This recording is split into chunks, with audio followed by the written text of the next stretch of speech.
నిశ్శబ్దం పాట పాడే పొలాల్లో, స్వప్నాలతో నిండిన చిన్న హృదయంలో.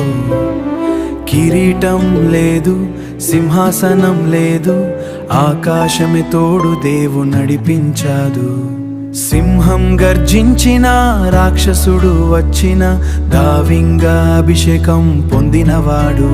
దైవ సంగుసింది కాపరిని మాత్రమే, కాని పరలోకం చూసింది మాత్రమే. కాని పరలోకం చూసింది వీరుడిని. చేతిలో రాయి, హృదయంలో నమ్మకం, అగ్నిలో నడిచిన అతనికి భయం లేదు.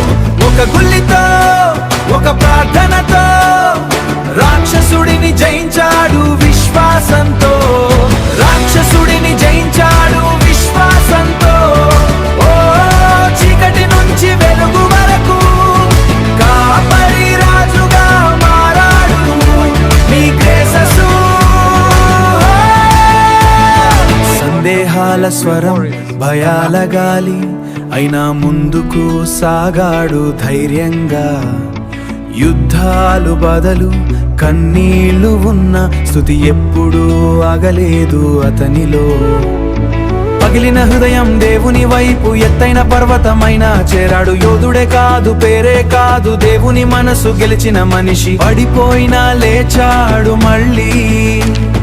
కృప అతనిని ఎప్పుడు నిలిపింది, కృప అతనిని ఎప్పుడు నిలిపింది.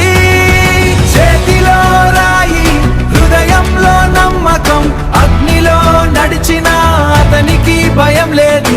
ఒక గుల్లితో, ఒక ప్రార్థనతో రాక్షసుడిని జయించాడు విశ్వాసంతో. రాక్షసుడిని జయించాడు విశ్వాసంతో. ఓ చీకటి నుంచి వెలుగు వరకు కాపరి రాజుగా మారాడు నీ గ్రేససు.